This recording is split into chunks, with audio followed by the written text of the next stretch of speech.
Welcome to biology पाठशाला। आज की पाठशाला में हम लोग जेनेटिक कोड के बारे में पढ़ेंगे। ठीक, आज हम लोग जेनेटिक कोड के बारे में पढ़ेंगे। ठीक, उसका स्ट्रक्चरल बेसिस समझने की प्रयास करेंगे। लेकिन पाठशाला को स्टार्ट करने से पहले हम बच्चों को एक मोटिवेशन मैसेज देते हैं। और आज का मोटिवेशन जो मैसेज है वो कुछ इस तरीके से है कि आज मेरी तरफ से सभी बच्चों को हैप्पी इंडिपेंडेंस डे। सभी लोग इस स्वतंत्रता दिवस को अच्छे से एंजॉय करें और जीवन में जो कुछ करना चाहते हैं वह करें और आगे बढ़ें। ठीक, अगर आज की पाठशाला के टॉपिक की बात करें तो हमें क्या पढ़ना है? Genetic code, right? ठीक, जेनेटिक कोड पढ़ना। अगर हम जीसी बोलते तो उससे कोई दिक्कत है? ठीक, याद रखिएगा, जेनेटिक कोड पढ़ना है। ठीक, हमने बताया था 4 की पावर 3 यानी 64 जेनेटिक कोड की आवश्यकता होती है, राइट? और ये 64 जो जेनेटिक कोड होते हैं इससे 20 टाइप्स ऑफ एमिनो एसिड बनते हैं। ये अमीनो एसिड क्यों बनते हैं? प्रोटीन सिंथेसिस के लिए। ठीक, प्रोटीन सिंथेसिस के लिए बनते हैं। ठीक, जब प्रोटीन सिंथेसिस का प्रोसेस होता है तो जितनी सारे संदेश हैं वह पूरे जीव शरीर में क्या होते हैं? संचारित होते हैं। साथ ही साथ प्रोटीन सिंथेसिस के प्रोसेस से प्रोटीन का फॉर्मेशन होता है और साथ ही साथ एंजाइमेटिक एक्टिविटी जितनी होती हैं या जितनी भी बॉडी में एक्टिविटीज हो रही है उसका निर्धारण होता है। उसका क्या होता है? निर्धारण होता है। तो ये एक मोटा मोटा ओवरव्यू है, ठीक है, और इसे आप लोग ध्यान रखिए। ठीक, अगर हम जेनेटिक कोड की बात करें तो पहले तो हम इसमें स्ट्रक्चर की अगर बात करें तो हमें ये इस तरीके से समझना पड़ेगा थोड़ा सा। ठीक, लंबा होता है। ठीक, तो देखिए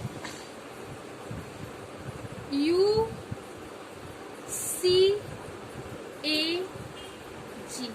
ठीक, UCAG। ठीक, हर चीज की ट्रिक होती है। ठीक, और उसी ट्रिक से हमें क्या करना है? काम करना है। ठीक,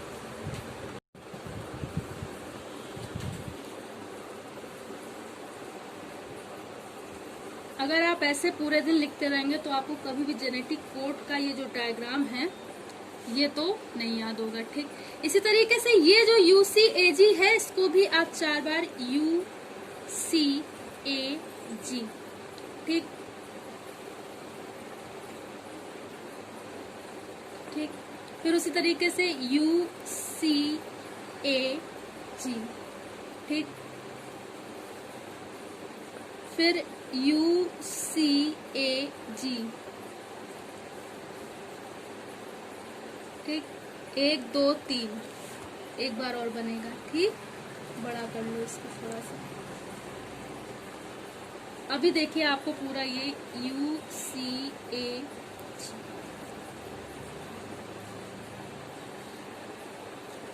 ठीक, इसको क्या करेंगे आप? इसको मेंटेन कर लीजिए इस डायग्राम को। ठीक है, डायग्रामेटिक व्यू है। ठीक, ऐसे आपको नहीं याद होगा, ठीक है, लेकिन आप इसे सिस्टमेटिक व्यू से याद करेंगे तो आपको सारी चीजें आ जाएंगी। ठीक, तो सबसे पहले क्या करना है? UCAG। ठीक, और इसे 4 बार लिखना है। क्यों? क्योंकि हमें पता है कि 4 के फॉर्म लिखेंगे 64 जेनेटिक कोड होते हैं। ठीक है, फिर यहाँ पे भी क्या करना है आपको? UCAG। ठीक, इतनी बात लिखनी है। अब एक जैसे हमने जब मेंडल के लॉ पढ़ते हैं तो हम एक क्रॉस मेथड के थ्रू करते हैं। ठीक है, बस ये थोड़ा डिफरेंट है, there is a different, but हमें कुछ इस तरीके से ही करना है। ठीक, देखो तरीके बहुत सारे हैं लेकिन हम आपको एक सिंपल तरीका बता रहे हैं। आपको क्या करना है? सबसे पहले ये एक फॉर्मूला है। ठीक, आपको क्या करना है? और पास ले आओ। यू 4 बार लिखना है। क्यों 4 बार लिखेंगे? क्योंकि UCAG लिखा हुआ है तो हम क्या करेंगे? यू 4 बार लिख लेंगे। ठीक, फिर क्या लिखेंगे? UCAG। एक कंप्लीट हो गया। फिर दूसरे में आएंगे, क्या करेंगे? UC लिखेंगे। ठीक, UC कितनी बार? 4 बार। फिर क्या लिखेंगे UCAG, ये वाला UCAG, ये कंप्लीट हो गया। अब आएंगे UA में, तो देखिए कैसे, इसको भी 4 बार, ऐसे आप कंफ्यूज हो जाएंगे, इसलिए हम ये तरीका बता रहे हैं। UA UA UA UA। कोई बच्चा इसका उल्टा ना कर दे कि AU लिख दे, आपको ऐसे ही करना है, ठीक।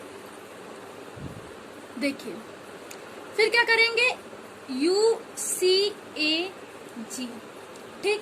उसके बाद अगर हम बात करें तो देखिए कैसे, फिर लिखेंगे UG UG UG UG, ठीक। फिर लिखेंगे UCAG, ठीक। इतनी बात को याद रखेंगे, ठीक। अब ये एक कंप्लीट हो गया। अब क्या करेंगे, फिर इसका CU से कराएंगे।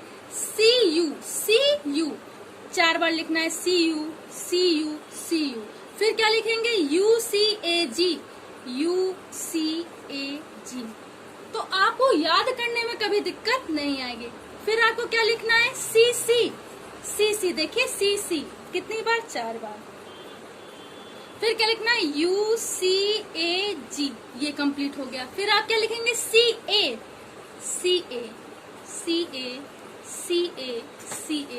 फिर UCAG, ठीक, ये कंप्लीट हो गया। फिर क्या लिखेंगे, CG, इसका देखिए इसके साथ कराएंगे, CG कितनी बार, 4 बार।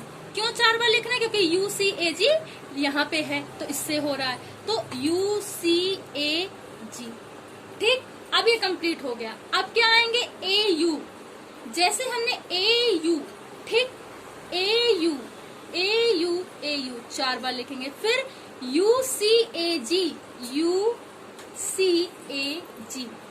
UCAG आपको सब में लास्ट में कॉमन ही रखना है, ठीक। फिर आगे AC, ठीक, CA मत करना, AC, ठीक, यहाँ से लेते हैं इस तरीके से, पहले इसका इसके साथ, ठीक। तो देखिए हमने क्रॉस मेथड में आपको बताया भी था कुछ इस तरीके से, हालांकि ये क्रॉस नहीं है, ठीक। AC UCAG, यही लेते हैं, कोई कई बाहर से नहीं आता, UCAG, ठीक। फिर आएंगे AA में, AA इसको भी 4 बार लिखेंगे।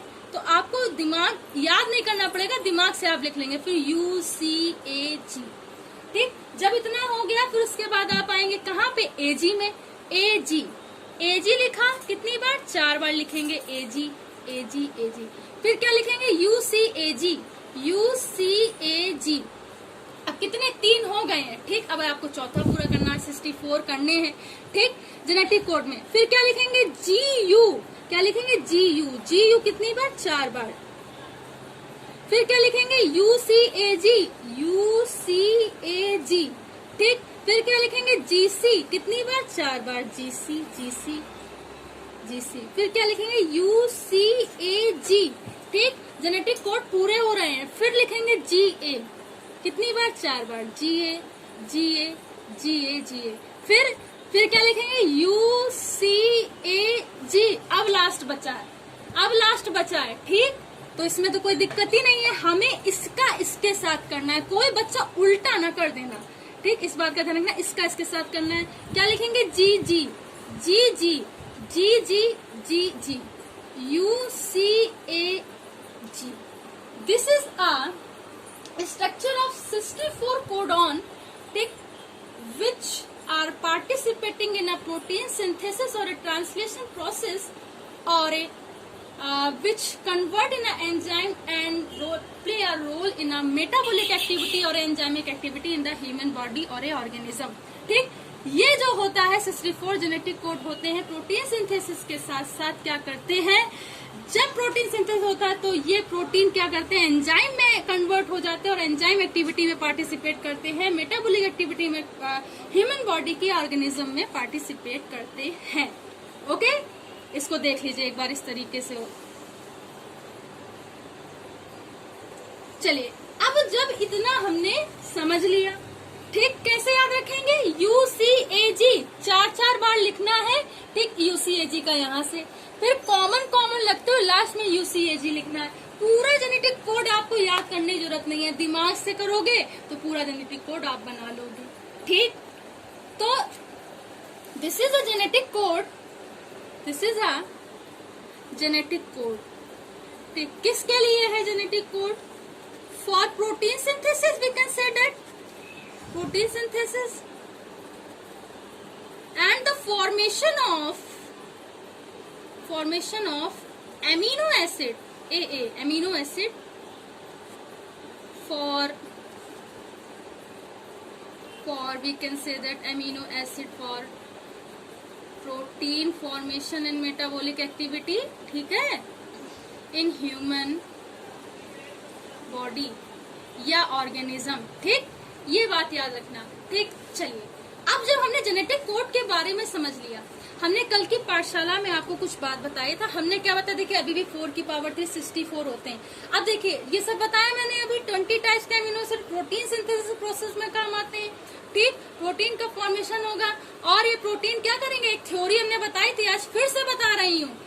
DNA is equal to gene, gene is equal to protein, protein is equal to enzyme. ये अगर थ्योरी याद रखोगे, ये मेरा दावा है कि आपको इतनी मॉलिक्यूलर बायोलॉजी के रेफरेंस में नहीं, आपको डेवलपमेंट एंड आर्ट टेक्नोलॉजी के रेफरेंस में भी काम आएगी। This theory is a very highly standard and a modified theory given by the Barbara McClintock, ठीक। मॉडिफाइड स्टैंडर्ड थ्योरी है, ठीक है।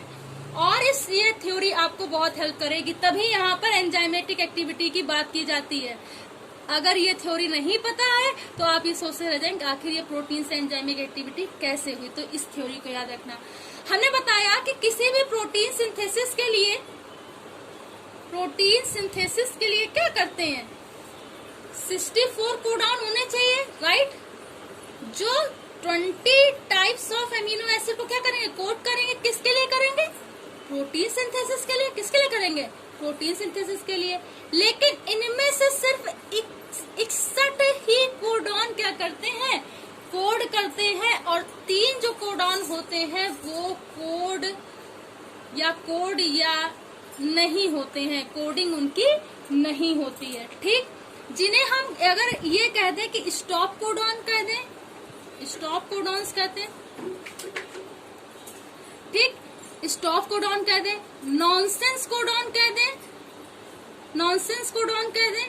अगर हम इस कोडॉन को टर्मिनेशन कोडॉन कह दें, टर्मिनेशन कोडॉन कह दें, तो गलत नहीं होगा। जब हमने टर्मिनेशन का प्रोसेस पढ़ाया था, देखिए जब हमने टर्मिनेशन का प्रोसेस पढ़ाया तो हमने बताया था कि टर्मिनेशन का मतलब होता है किसी चीज का बनना और एंडिंग में उसका पूर्ण होना, ठीक। टर्मिनेशन का मतलब इसीलिए वहाँ पे टर्मिनेटिंग क्या होती थी, साइट होती थी, तभी तो हमें क्या टर्मिनेशन के बाद mRNA मिलता था। अब ये टर्मिनेशन कोडॉन है, यानी कि इसका भी कुछ महत्व होता है। चलिए अब समझते हैं। सबसे पहले हमने प्रूफ रीडिंग की अलग बात है, हमने रीडिंग डायरेक्शन पढ़ा था। क्या पढ़ा था, इधर देखिए 5 प्राइम टू 3 प्राइम डायरेक्शन हमने पढ़ा था, ठीक। क्या होती है, कोडॉन की क्या होती है, रीडिंग डायरेक्शन होता है, ठीक। इसे प्रूफ रीडिंग भी कह सकते हैं, खैर, ठीक। अब इसकी बात करें टर्मिनेशन, ध्यान से समझिएगा, टर्मिनेशन कोडॉन, ठीक। ये इसके स्पेसिफिक कैरेक्टर में चल रहा है। टर्मिनेशन कोडॉन क्या होता है, टर्मिनेटर या टर्मिनेशन कोडॉन का मतलब होता है जहाँ पे कोडॉन्स का समापन हो, जहाँ पे कोडॉन का क्या हो, समापन हो, हिंदी इंग्लिश एंडिंग पॉइंट हो, ठीक, ठीक। उसे क्या बोलते हैं, टर्मिनेशन कोडॉन बोलते हैं। That is also known as a nonsense codon और ए स्टॉप कोडॉन। कौन कौन से होते हैं, यू, ठीक है, UAG और UGA, ये क्या होते हैं, टर्मिनेशन कोडॉन होते हैं। We can say that it is also known as a nonsense codon और ए स्टॉप कोडॉन।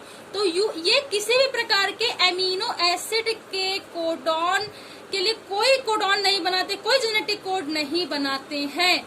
आपसे सिंपली क्वेश्चन पूछा जाएगा बहुत हाईली, अगर कोई नीट का एग्जाम हो या ऐसा कुछ हो तो सीधे सीधे पूछेगा यू होता है किसके लिए, ठीक। आया पूछेगा टर्मिनेशन कोडॉन के लिए कौन उत्तरदायी होता है, तो इस तरीके से क्वेश्चन पूछे जा सकते हैं। उसके बाद अगर हम बात करें इनिशिएशन कोडॉन की, इनिशिएशन कोडॉन की, देखिए इनिशिएशन कोडॉन का मतलब क्या होता है, हमने जब इनिशिएशन का मतलब इनिशियल यानी कि प्रारंभिक, ठीक। जब हम प्रोटोजोआ पढ़ाते हैं तब भी बताते हैं, अभी हमने इनिशिएशन का प्रोसेस भी बताया, अभी कहाँ mRNA के प्रोसेस में, ठीक।